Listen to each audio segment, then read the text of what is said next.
Hi,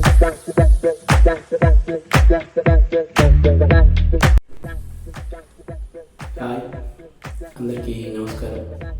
నేను మీ నరేష్, ఆస్ట్రోవేస్ 999. ఈరోజు ఆస్ట్రాలజీకి ఆస్ట్రానమీకి ఉన్న తేడాను తెలుసుకోవడానికి ప్రయత్నం చేద్దాం. అసలు ఆస్ట్రాలజీ అంటే ఏంటి, ఆస్ట్రానమీ అంటే ఏంటి? ఈ విషయంలో చాలామంది ఒక రకమైనటువంటి ఆందోళన, ఒక రకమైనటువంటి డౌట్, అసలు ఏంటి ఈ రెండింటిని ఏ విధంగా అర్థం చేసుకోవాలనేటువంటి సంశయంలో ఉంటారు. దీనిని వివరించడానికి ప్రయత్నం చేస్తాను. ఆస్ట్రాలజీ అండ్ ఆస్ట్రానమీ, ఈ వీడియోని మీరు చివరి వరకు చూడండి. చాలా చక్కటి విషయాలు దీంట్లో చర్చించుకుందాం. అలాగే ఇంతవరకు ఎవరైనా నా యొక్క ఈ ఆస్ట్రోవేస్ 999 యూట్యూబ్ ఛానల్ని సబ్స్క్రైబ్ చేసుకోలేకపోతే కనుక సబ్స్క్రైబ్ చేసుకోండి. మీ యొక్క ప్రోత్సాహం నాకు మరింత ఉత్సాహాన్ని ఇస్తుందని, దీని ద్వారా ఆస్ట్రాలజీ గురించి చక్కటి విషయాలు అందరితో పంచుకోవడానికి ఒక మంచి సోషల్ మీడియాగా దీని ద్వారా సమాజంలో ప్రతి ఒక్కరికి దీనిపైన ఒక అవగాహన కల్పించాలనే సంకల్పంతో నేను ముందుకు వస్తున్నాను. నన్ను ప్రోత్సహించి ముందుకు తీసుకెళ్లాల్సిందిగా కోరుకుంటున్నాను. అయితే ఆస్ట్రానమీ అంటే ఖగోళ శాస్త్రం. అందరికీ తెలిసింది ఖగోళ శాస్త్రం అనేది భూమి యొక్క వాతావరణానికి వెలుపల ఉన్నటువంటి గ్రహాలు, నక్షత్రాలు, గ్రహ శకలాలు, గెలాక్సీలు, ఇలా ప్రతి దానిని అధ్యయనం చేయడానికి ఖగోళ శాస్త్రం అనేది ఉపయోగిస్తూ ఉంటాం. అలాగే ఖగోళ శాస్త్రంలో భూమి వెలుపల ఉన్నటువంటి వస్తువులను కనుక మనం చూస్తే అవన్నీ కూడా నక్షత్రాలు, గెలాక్సీలు, గ్రహాలు, గ్రహశకలాలు, వీటినన్నింటినీ మనం చెప్పుకుంటున్నాం. వీటికి భూమికి ఉన్నటువంటి సంబంధం ఏంటి, వీటి యొక్క లక్షణాలు, వీటికి భూమి ద్వారా ఏర్పడినటువంటి సంబంధం ఏంటి, వీటి ద్వారా భూమికి ఎలాంటి హాని జరగబోతుంది, లేదంటే వీటి ద్వారా భూమికి ఎలాంటి మేలు జరగబోతుంది, దీని ద్వారా భూమికి ఎటువంటి ఉపయోగాలు అయినా ఉన్నాయా, లేకపోతే మానవుడికి ఇక్కడ వీటి ద్వారా ఏదైనా ఉపయోగం ఉందా, వీటిని పరిశీలించడానికి ఆస్ట్రానమీ అనే దానిని మనం ఉపయోగిస్తున్నాం. దానినే ఖగోళ శాస్త్రం అని కూడా మనం చెప్పుకుంటున్నాం. అయితే మరోవైపు మనం ఏం చేస్తుంటాం, జ్యోతిష శాస్త్రం, ఆస్ట్రాలజీ అంటే ఏంటి మరి? ఇది ఆస్ట్రానమీ అంటే భూమికి వెలుపల ఉన్నటువంటి గ్రహాలు, నక్షత్రాలు, వీటి యొక్క లక్షణాలు, వీటి గురించి భూమికి ఉన్నటువంటి ఉపయోగాలు, మానవుడికి ఉన్నటువంటి ఉపయోగాలు, లేదంటే వాటి ద్వారా భూమికి ఏర్పడేటువంటి నష్టాలు, మంచి ఏదైతుందో వాటి గురించి చర్చ చేసుకుంటున్నాం, వాటి గురించి అనాలిసిస్ చేస్తున్నాం, వాటి గురించి పరిశోధనలు చేస్తున్నాం అనే శాస్త్రం. మరి ఆస్ట్రాలజీ కూడా నక్షత్రాలు, గ్రహాలు, భూమి ఇవే ఉంటాయి. కానీ ఈ ఆస్ట్రాలజీ అనేది నక్షత్రాలు మరియు గ్రహాలు, వీటి యొక్క ప్రభావం ఈ భూమి పైన ఏ విధంగా ఉంటుంది, వీటి యొక్క ప్రభావం ఈ భూమి పైన నివసించే మానవుడి పైన ఎలాంటి ప్రభావాన్ని చూపిస్తాయి, దీనిని అధ్యయనం చేయడానికి జ్యోతిష శాస్త్రాన్ని, ఆస్ట్రాలజీని మనకు మన యొక్క ఋషులు అందించారు. ఇప్పుడు మన యొక్క శాస్త్రవేత్తలు ఎన్నో టెలిస్కోపుల ద్వారా కావచ్చు, వేరే విధానాల ద్వారా కావచ్చు, లేదంటే ఉపగ్రహాలు ప్రయోగించడం ద్వారా కావచ్చు, ఇలాంటి వాటి ద్వారా చాలా రీసెర్చ్, చాలా పరిశోధనలు చేస్తున్నారు. కానీ ప్రపంచంలో ఇవన్నీ లేకన్నా ముందు మన యొక్క ఋషులు, మన యొక్క మునులు మనకు ఇటువంటి జ్ఞానాన్ని అందించారు. గ్రహాల గురించి, నక్షత్రాల గురించి, ఆ నక్షత్రాలు ఏ విధంగా ఉన్నాయి, ఆ గ్రహాలు ఏ విధంగా ఉన్నాయి, ఈ గ్రహాలన్నీ భూమిపైన ఎలాంటి ప్రభావాన్ని చూపిస్తున్నాయి, మానవుడికి వీటి ద్వారా ఎలాంటి ఉపయోగం ఉంది అనే విషయాన్ని మన యొక్క ఋషులు ఈ ఆస్ట్రాలజీ ద్వారా తెలియజేశారు. ముఖ్యంగా చెప్పాలంటే ప్రతి భూమిపైన జరిగే ప్రతి ఒక్క సంఘటనని కూడా ఈ ఖగోళ శాస్త్రంలో ఉన్నటువంటి ప్రతి వస్తువు కూడా ప్రభావితం చేస్తుందని చెప్పుకోవాలి. సౌరమండలం ఏదైతే ఉంటుందో, సౌరమండలంలో ఉన్న ప్రతి గ్రహము, ప్రతి నక్షత్రం, ప్రతి నక్షత్రం ద్వారా కూడా ఏదో రకమైనటువంటి ప్రభావం భూమిపైన చూపిస్తూ ఉంటుంది. అది మానవుల పైన కూడా చూపిస్తూ ఉంటుందని కూడా అనుకోవాలి. అలాగే గ్రహాలు, గ్రహశకలాలు, తోకచుక్కలు, ఇలాంటివి ఎన్నో మన యొక్క ఖగోళ శాస్త్రంలో ఉన్నాయి. వీటినన్నింటినీ కూడా మనం గెలాక్సీ అని అంటున్నాం, విశ్వం అంటున్నాం. కాబట్టి వీటిపైన అనాలిసిస్ చేయడానికి, వీటి గురించి తెలుసుకోవడానికి మన యొక్క శాస్త్రవేత్తలు ఎంతో ఆసక్తి కనబరుస్తున్నారు. వాటి గురించి పూర్తి వివరాలను తెలుసుకోవడానికి ప్రయత్నాలు చేస్తున్నారు. అయితే వీటి యొక్క పరిశోధనల ద్వారా వీటి యొక్క అనాలిసిస్ ద్వారా మనకు గ్రహాంతర జీవితం ఏదైనా ఉంటుందా, వేరే గ్రహాలపైన మానవులు జీవించగలుగుతారా, వేరే గ్రహాల్లో ఇంకా జీవులు ఏమైనా ఉన్నాయా, ఇలాంటి అంశాలను ఎన్నింటినో తెలుసుకోవడానికి ఇక్కడ మన యొక్క శాస్త్రవేత్తలు ఖగోళ శాస్త్రాన్ని, ఆస్ట్రానమీని పరిశోధన ద్వారా మనకు తెలియజేస్తున్నారు.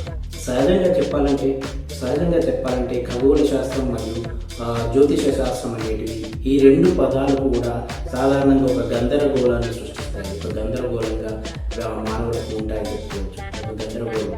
ఆస్ట్రాలజీ ఏంటి, ఆస్ట్రానమీ ఏంటి, ఖగోళ శాస్త్రం ఏంటి, జ్యోతిష శాస్త్రం ఏంటి, ఇది చాలా ఆశ్చర్యం కలిగించేటువంటి విషయం. ఎందుకంటే ఆస్ట్రాలజీ, ఆస్ట్రానమీ రెండు ఖగోళ శాస్త్రానికి సంబంధించిన విషయాలు. ఇక్కడ నేను రీసెర్చ్ ప్రజెంట్గా మనం చేస్తున్నటువంటి పరిశోధనలు ఆస్ట్రాలజీ, జ్యోతిష శాస్త్రం ఏదైతుందో మనకు ఋషులు మన పూర్వీకులు మన ప్రాచీన శాస్త్రవేత్తలు మనకు అందించినటువంటి శాస్త్రం. ఈ విషయాల్లో ఒక రకమైనటువంటి ఆశ్చర్యం అనేది మనకు కనబడుతున్నాయి.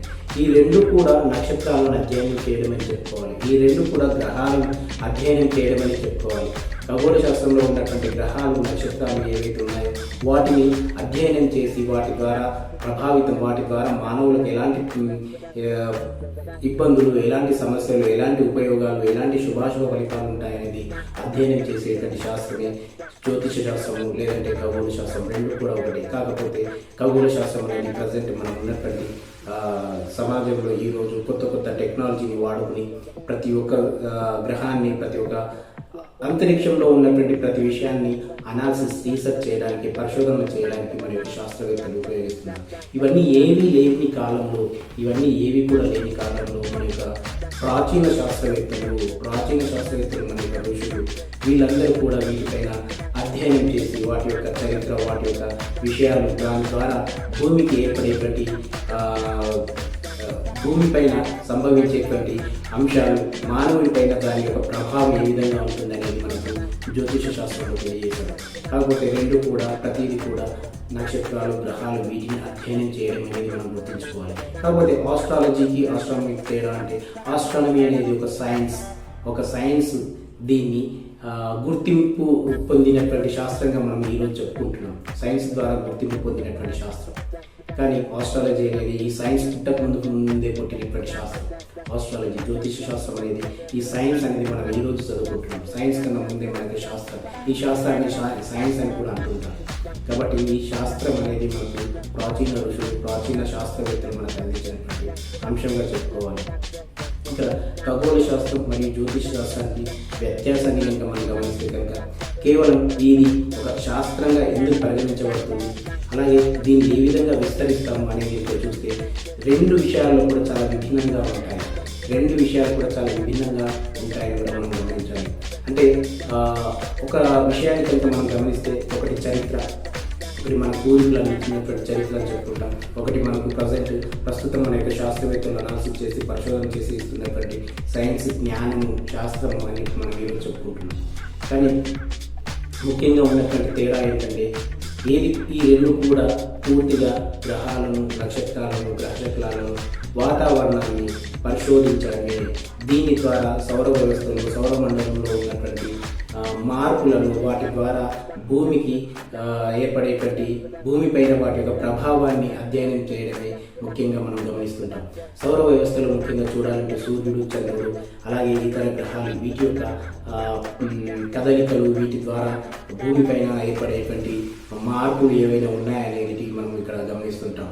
అలాగే గెలాక్సీలు, నక్షత్రాలు, ఇలా ఎన్నో ఉన్నాయి. బ్లాక్ హోల్స్, చెప్పాలంటే భూమికి వెలుపల ఉన్నటువంటి విశ్వంలో ఉన్నటువంటి ఇంకా చాలా దూరంలో ఉన్నటువంటి నక్షత్రాలు, ఇవన్నీ కూడా మనం ఖగోళ శాస్త్రంలో పరిశోధన చేస్తున్నాం. కానీ వీటికన్నా ముందే మన యొక్క ఋషులు, మన యొక్క గురువులు ఈ శాస్త్రాన్ని అధ్యయనం చేసి, నక్షత్రాలను, గ్రహాలను అధ్యయనం చేసి మనకు ఒక రూపకల్పన చేసి దానికి ఒక గ్రంథాలుగా రచించి మనకు అందించారు. అదే జ్యోతిష శాస్త్రం. ఉపగ్రహాలను మనం ప్రయోగిస్తున్నాం, టెలిస్కోప్ల ద్వారా గ్రహాలను పరిశోధన చేస్తున్నాం, నక్షత్రాలను పరిశోధన చేస్తున్నాం. కానీ ఇలాంటి పరికరాలు ఏవి కూడా లేని సమయాల్లోనే, ఎలాంటి టెలిస్కోపులు, ఎలాంటి శాస్త్రీయ పరికరాలు లేని సమయంలోనే మన యొక్క ఋషులు, మన యొక్క పూర్వీకులు ఈ ఖగోళాన్ని పరిశీలించి, విశ్వాన్ని పరిశీలించి, గెలాక్సీని పరిశీలించి మనకు అక్కడ ఉన్నటువంటి నక్షత్రాలు, అక్కడ ఉన్నటువంటి సౌరమండలాన్ని, అక్కడ ఉన్నటువంటి గ్రహాలను మనకు అందించారు. సహజంగా చెప్పాలంటే జ్యోతిషం అనేది ఒక అభ్యాసం, శాస్త్రీయంగా ఉన్నటువంటి ఒక అభ్యాసం మనం చెప్పుకోవచ్చు. శాస్త్రీయ పరంగా అనేది ఒక అభ్యాసం. రోజు దీన్ని మనం ప్రాక్టీస్ చేయడం వల్ల, రోజు దీని గురించి తెలుసుకోవడం వల్ల గ్రహాల యొక్క గమనాలు మనం తెలుస్తూ ఉంటాయి. నక్షత్రాల యొక్క గమనాలు, నక్షత్రాలు స్థిర జ్యోతిషంగా మనం చెప్పుకుంటాం. గ్రహాలు మాత్రమే అక్కడ చర జ్యోతిషంగా ఉంటుంటాయి. కేవలం నక్షత్రాలు, రాసులు మాత్రమే స్థిర జ్యోతిషం. ఇవి ఎప్పుడు కూడా స్థిరంగా ఉంటాయి, ఎప్పుడు కూడా కదలవు. కానీ మన యొక్క గ్రహాలు ఏవైతే కదులుతున్నాయో వాటి ద్వారా ఆ నక్షత్రాల నుంచి వచ్చేటువంటి కాంతి పుంజాలు, అక్కడ రాశి చక్రం ద్వారా వచ్చేటువంటి కాంతి పుంజాలు భూమిపైన పడినప్పుడు వాటి ద్వారా మానవుడి పైన ఎలాంటి ప్రభావాన్ని చూపిస్తుంది. సహజంగా మనం చూస్తుంటే ఒక కాంతి కిరణం ఒక వస్తువు పైన పడినప్పుడు దాని ద్వారా ఆ వస్తువులో ఏదో రకమైనటువంటి మార్పు అనేది జరుగుతూ ఉంటుంది. అలాగే మానవుడి పైన కూడా ఈ గ్రహాల ద్వారా లేదంటే నక్షత్రాల ద్వారా వచ్చినటువంటి కాంతి పుంజాలు ఏవైతే మానవుడి పైన ప్రభావాన్ని చూపిస్తాయో, మానవుడి పైన పడతాయో, అప్పుడు మానవుడిలో తప్పకుండా మానవ జీవితంలో ఏదో రకమైనటువంటి మార్పు. ఆ విధంగానే మనకు భూమి పైన జరిగేటువంటి కాలాలలో మార్పులను చెప్పుకోవచ్చు. ఎందుకంటే ఎప్పుడు కూడా మన వాతావరణం అనేది ఒకే విధంగా ఉండదు. కొన్ని రోజులు ఎండాకాలం, కొన్ని రోజులు వర్షాకాలం, కొన్ని రోజులు చలికాలం. ఈ విధంగా వాతావరణంలో మార్పు ఏ విధంగా వస్తుంది? కేవలం ఇది గ్రహాల వల్ల, కేవలం ఇది గ్రహాల యొక్క కదలికల వల్ల. కాంతిని ప్రసరింపజేసినప్పుడు నక్షత్రాలు, గ్రహాలు వాటి యొక్క కాంతిని భూమిపైన ప్రసరింపజేసినప్పుడు ప్రతిదీ కూడా మార్పు అనేది జరుగుతుంది. అలాగే మానవ జీవితంలో కూడా మార్పు అనేది ఉంటుంది.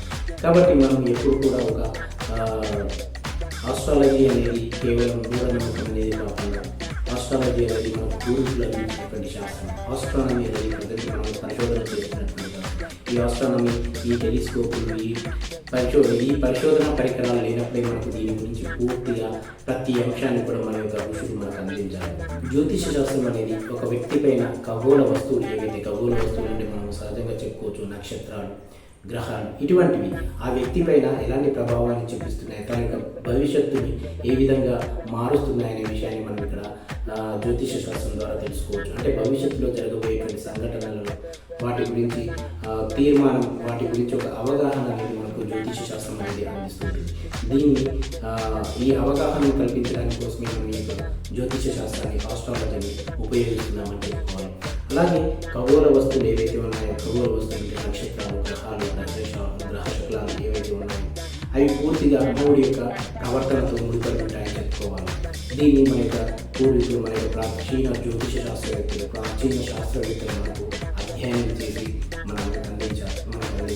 కాబట్టి ఇది ఎంతవరకు నమ్ముతారు, ఎంతవరకు నమ్మరు అనేది ఆ వ్యక్తి యొక్క మనస్తత్వం పైన ఆధారపడి ఉంటుంది. ఉదాహరణకు ఒక వ్యక్తి యొక్క లక్షణాలు కనుక మనం గమనిస్తే కనుక, ఆ వ్యక్తి పుట్టినప్పుడు, ఆ వ్యక్తి జన్మించినప్పుడు ఆకాశంలో ఒక రాశి చక్రం ఏదైతే ఉంటుందో ఆ రాశి చక్రానికి అనుగుణంగా జ్యోతిష శాస్త్రంలో గ్రహాలు ఏ స్థానాల్లో ఉన్నాయి, ఏ రాశిలో ఏ గ్రహం ఉంది, ఏ రాశిలో ఏ నక్షత్రాల్లో ఏ గ్రహం ఉంది అనేది మనం సహజంగా గమనిస్తుంటాం.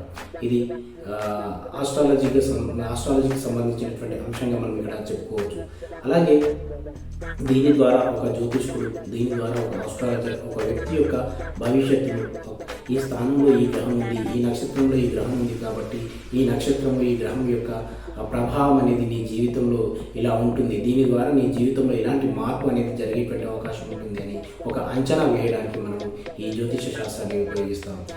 ఇలా అంచనా వేయడం ద్వారా, ఇలా అవగాహన కల్పించడం ద్వారా ఆ వ్యక్తి తన యొక్క జీవితంలో తనకు జరగబోయేటువంటి, అంటే తనకు గ్రహాల ద్వారా, నక్షత్రాల ద్వారా వచ్చేటువంటి సమస్య కావచ్చు, లేకపోతే శుభాశుభ ఫలితాలు ఏవైతే ఉన్నాయో వాటిని ఒక మంచి ప్రణాళిక ద్వారా ముందుకు తీసుకెళ్ళడానికి, దాని నుంచి బయటపడడానికి, లేదంటే దాని ద్వారా లబ్ధి పొందడానికి ఉపయోగకరంగా ఉంటుందని మనం ఇక్కడ చెప్పుకునేటువంటి అంశం. కాబట్టి జ్యోతిష శాస్త్రవేత్తలు వ్యక్తి యొక్క జీవిత చక్రాన్ని, జాతక కుండలని పరిశీలించినప్పుడు ఈ విధంగా గ్రహాలు ఉన్నటువంటి స్థానాన్ని పరిశీలించి ఆ గ్రహం ద్వారా ఆ వ్యక్తి జీవితంలో ఎలాంటి ప్రభావం చూపించబోతుంది అనేది మాత్రం ఇక్కడ జ్యోతిష శాస్త్రవేత్తలు తెలియజేస్తారు. అలాగే సాధారణంగా ఖగోళ శాస్త్రం అనేది మనకు ఇది శాస్త్రీయంగా అంగీకరించబడింది అని చెప్పుకోవచ్చు. ఖగోళ శాస్త్రం అనేది మన శాస్త్రీయంగా అంగీకరించబడింది. అయితే ఇది జ్యోతిషం కాదు. ఖగోళ శాస్త్రం అనేది కేవలం ఒక శాస్త్రీయ పద్ధతి. ఎన్నో రకాలైనటువంటి ప్రయోగాల ద్వారా ఎన్నో రకాలుగా పరీక్షలు చేసి ఎన్నో రకాలుగా దీన్ని అనాలిసిస్ చేసి ధృవీకరించి దీన్ని మన యొక్క శాస్త్రవేత్తలు ప్రస్తుతం మనకు దీనిపై పరిశోధనలు చేసి దీని విషయాలను మనకు అందిస్తున్నారు. జ్యోతిషం అంటే ఒకవైపు రుజువు చేయలేనటువంటి అంశాలు, అలాగే కొన్ని సమయాల్లో అంచనా వేయలేనటువంటి అంశాలు, అలాగే కొన్ని సమయాల్లో ఒక అవగాహనను కల్పించేటువంటి అంశంగా మనం చెప్పుకుంటాం. అలాగే ఇది ఒక శాస్త్రీయమైనటువంటి పరిశోధనగా మనం చెప్పుకుంటాం. ఈ విషయం పైన ఒక శాస్త్రీయమైనటువంటి అవగాహన కల్పించేటువంటి అంశాన్ని, అలాగే సాంప్రదాయాలపై వ్యక్తి యొక్క జీవితం ఆధారపడి ఉంటుంది అని చెప్పడానికి ఈ జ్యోతిష శాస్త్రాన్ని మనం చాలా ఉపయోగించుకుంటూ ఉంటాం. ఇంకా సరళంగా చెప్పాలంటే ఖగోళ శాస్త్రం అనేది సైన్స్ మీద ఆధారపడి ఉంటుందని పూర్తిగా మనం చెప్పుకోవచ్చు. అయితే ఇది జ్యోతిషం మాత్రం కాదు. ఖగోళ వస్తువులు అంటే మనము నక్షత్రాలు, గ్రహాలు, రాశిగ్రహాలు అని చెప్పుకున్నాం. వీటిని జ్యోతిష శాస్త్రం సూచించేటువంటి అర్థవంతమైనటువంటి మార్గాలను చూస్తే కనుక మానవ ప్రవర్తనను ప్రభావితం చేస్తుందని చెప్పుకోవాలి. అది ఈ విధంగా శాస్త్రీయంగా చూపించడానికి ఏదైతే మనము ఖగోళ శాస్త్రంలో పరిశోధనలు ఏవైతే ఆ విధంగా చూపించడానికి ఆధారాలు లేకున్నా కానీ జ్యోతిష శాస్త్రం అనేది మన యొక్క పూర్వీకులు అందించినటువంటి గ్రంథాల ద్వారా ఒక ఆధారం అనేది ఉంటుంది. ఎన్నో రకాలుగా వ్యక్తి యొక్క జాతక కుండల్ని పరిశీలించి దీని ద్వారా అధ్యయనం చేసినటువంటి గ్రంథాలు మాత్రం చాలా ఉన్నాయి. వీటి గురించి మనం ఇక్కడ ఈ విధంగా చెప్పుకోవచ్చు. ఇదండి ఖగోళ శాస్త్రానికి, జ్యోతిష శాస్త్రానికి ఉన్నటువంటి వ్యత్యాసం. మీకు కనుక నా వీడియో నచ్చితే లైక్ చేసి, షేర్ చేసి, కామెంట్ చేయండి. అలాగే మీ యొక్క సపోర్ట్ అనేది ఎప్పుడు నాకు ఉండాలని కోరుకుంటున్నాను. ధన్యవాదాలు.